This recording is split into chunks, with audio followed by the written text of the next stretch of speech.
You think Western women are elegant?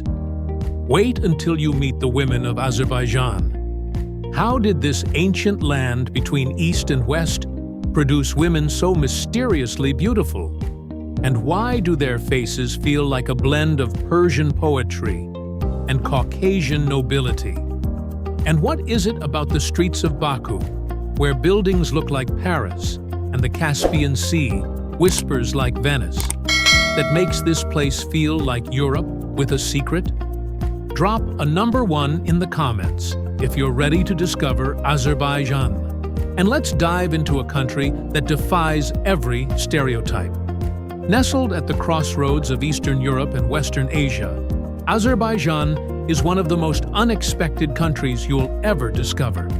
Bordered by Russia to the north, Iran to the south, Georgia and Armenia to the west, and the Caspian Sea to the east, this is a nation that blends the Silk Road with Soviet legacy, Persian mystique with Turkish energy.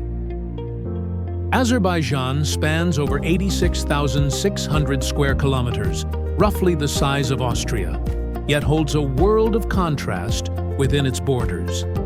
The capital city, Baku, rises like a mirage from the edge of the Caspian Sea, with ultra-modern flame-shaped towers piercing the sky next to medieval walls that whisper secrets from the 12th century. With a population of around 10 million people, Azerbaijan is majority Muslim, but far from conservative. You'll see women dressed in Louis Vuitton heels, stepping past Soviet-era concrete walls, then entering a Persian-style tea house filled with carpets and soft jazz. This is not the Middle East. It's not quite Europe. It's not even fully Asia. It's something else entirely. Something you need to feel to understand. Let's talk about what truly stops you in your tracks when you walk the streets of Baku: the women. Azerbaijani women are often described as mystical, regal, and effortlessly magnetic. And there's a reason for that. They are the product of a unique cultural fusion that's almost impossible to replicate anywhere else in the world. Their appearance blends the sharp features of the Caucasus with the softness of Persian beauty. High cheekbones, almond eyes, sun-kissed olive skin, long dark hair that flows like silk behind flowing dresses and blazers. It's as if they walked out of a Renaissance painting and into a post-Soviet modern city. But it's not just about how they look. It's how they carry themselves, with a confidence that feels ancient and a style that's fiercely contemporary. You'll see women walking alone at midnight with no fear, striding through marble-floored shopping malls or sipping coffee on minimalist balconies with the Caspian Sea glistening behind them. Are they traditional? In some ways, yes. Family still matters deeply. Hospitality is an art form. A woman's pride is rooted in elegance, strength, and self-respect. But don't mistake that for passivity. Azerbaijani women are highly educated, multilingual, and globally aware. Over 50% of university graduates in the country are female. Unlike in some Western societies, where femininity is often toned down or politicized, here it's celebrated. Femininity is worn like a crown.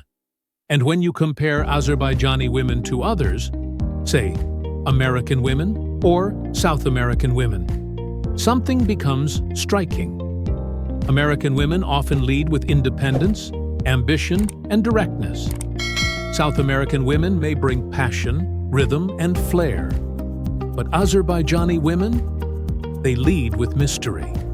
You don't know if she's an architect or an opera singer, a tech entrepreneur or a painter. But you do know she's deliberate. Every gesture is thought through. Every look, every word, every pause. It's calculated, graceful, and powerful. And yes, Azerbaijan has its icons. One example, Aygun Kazimova, the country's queen of pop, known not only for her bold voice, but also her commanding presence and fashion evolution. Or Leyla Aliyeva, daughter of the president, who wields enormous soft power through philanthropy, cultural diplomacy, and global education initiatives. In short, Azerbaijani women are not a cliché. They're a contradiction, modern yet traditional, elegant yet ambitious, subtle yet striking. If you came to Azerbaijan expecting something typical, think again. Because here, beauty isn't loud, it whispers. And somehow, that makes it echo longer. But Azerbaijan's beauty doesn't end with its women. It flows through the architecture. It breathes through the landscapes. Walk through the heart of Baku, and you'll feel like you've entered 3 centuries at once. One moment you're staring at the medieval Maiden Tower, a mysterious stone fortress from the 12th century, still wrapped in legends. Turn a corner, and suddenly you're on a Parisian boulevard, complete with Haussmann-style facades, ornate balconies, and tree-lined avenues that feel lifted from the Champs-Élysées. Then, just as you start to feel like you've grasped Baku, the city shocks you with the flame towers. 3 futuristic skyscrapers shaped like fire, glowing in LED animations at night. They dance across the skyline, paying tribute to Azerbaijan's ancient fire-worshipping history.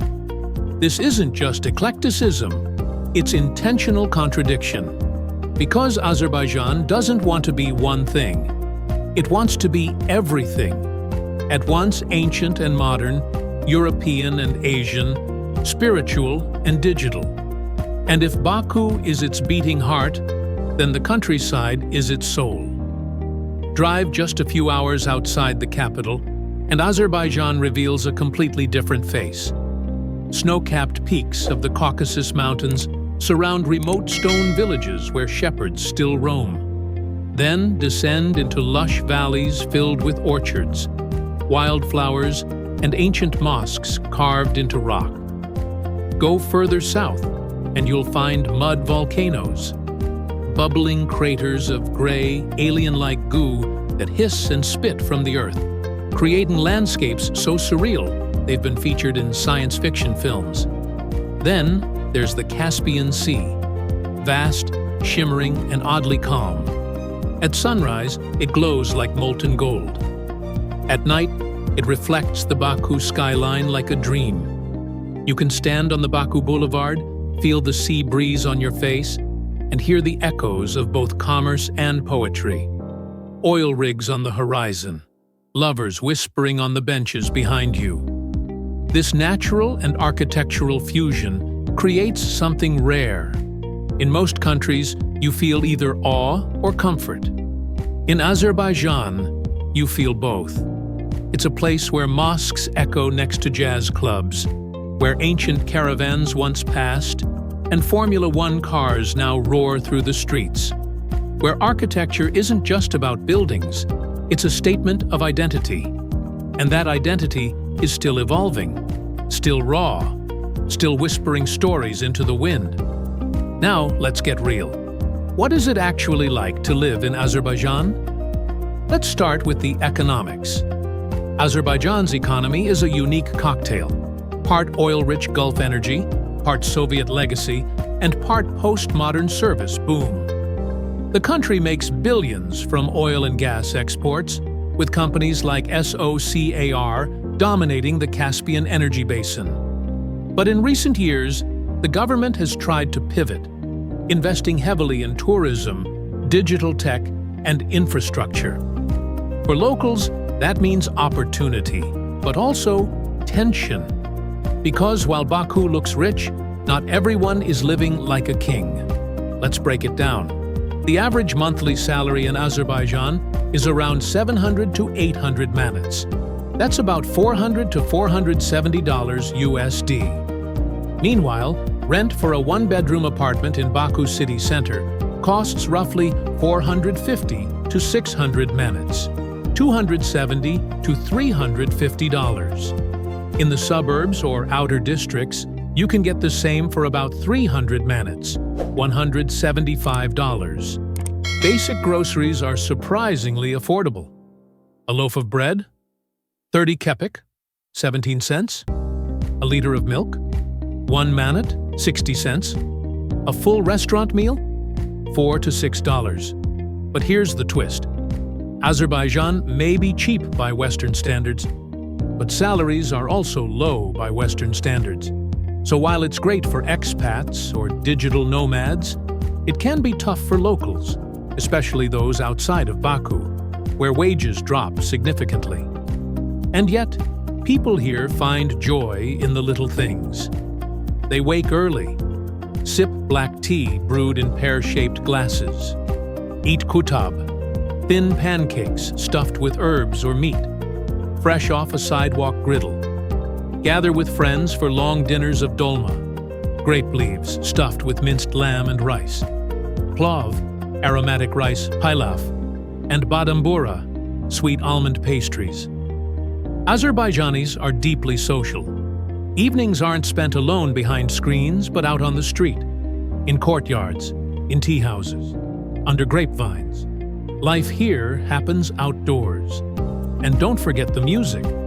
You'll hear traditional mugham, a spiritual, almost improvisational genre, echoing through old alleys. And on weekends, young people swap tradition for energy, blasting pop, reggaeton, or local rap from car stereos. There's also a strong emphasis on family. Most young adults still live with their parents until marriage. Elders are respected, even revered. And holidays are full-scale operations, where 3 generations squeeze into one flat for endless food, storytelling, and laughter. Is it perfect? Number. Azerbaijan still battles rural poverty, limited press freedom, and a tricky geopolitical position. But despite that, there's something grounded about life here.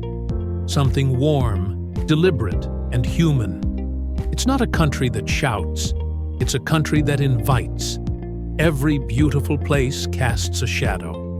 And while Azerbaijan has charm, warmth, and hospitality, living here comes with its own set of challenges. Let's start with the elephant in the room. Freedom of speech is limited. Azerbaijan is not a free press country. Journalists often walk a fine line, and media outlets are either state-run or heavily censored. While you won't notice this immediately as a tourist or short-term visitor, for locals, especially younger, educated Azerbaijanis, it's a daily frustration. The internet? It's accessible. Social media? Yes.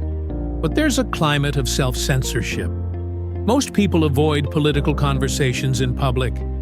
Activism is quiet, online, and often anonymous. It's not North Korea, but it's also not Sweden. Then there's corruption.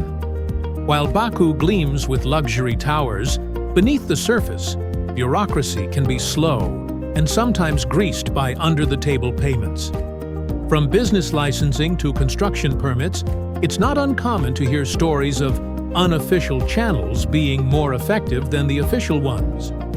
If you're coming from a Western country, don't expect things to work the way you're used to. Rules can be flexible, depending on who you know. In rural areas, the contrast becomes even starker. Some villages have been left behind in the modernization wave. Healthcare is underfunded, job opportunities are scarce, and roads can feel like they belong to a different century.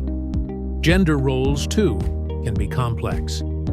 While Baku is modern, stylish, and progressive on the surface, gender expectations still run deep. A woman walking alone late at night might be stared at. Marrying late can trigger family gossip. And though women are educated, men dominate leadership roles in government and business.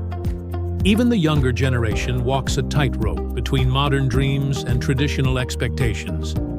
They wear European fashion, speak fluent English, but many still live with their parents into their 30s, waiting for the right moment to step out, often under social pressure that outsiders can't see. Then there's geopolitics. Azerbaijan's long-standing conflict with Armenia over Nagorno-Karabakh has left emotional scars. While the war is over, in a technical sense, tensions linger. Families have lost loved ones. Veterans are everywhere. Young men missing limbs, older men haunted by what they saw. These are not travel problems. These are human problems, the kind that don't show up on postcards. And yet, through all of this, Azerbaijan endures. Its people smile. Its music plays. Its tea brews. There's a kind of strength here, quiet, inherited, unshaken. Because beauty isn't just about light, it's about how you carry the dark. So what is Azerbaijan really? It's not just a place where East meets West. It's a country where past and future collide with elegance. It's a place where women walk like poetry and cities rise like riddles.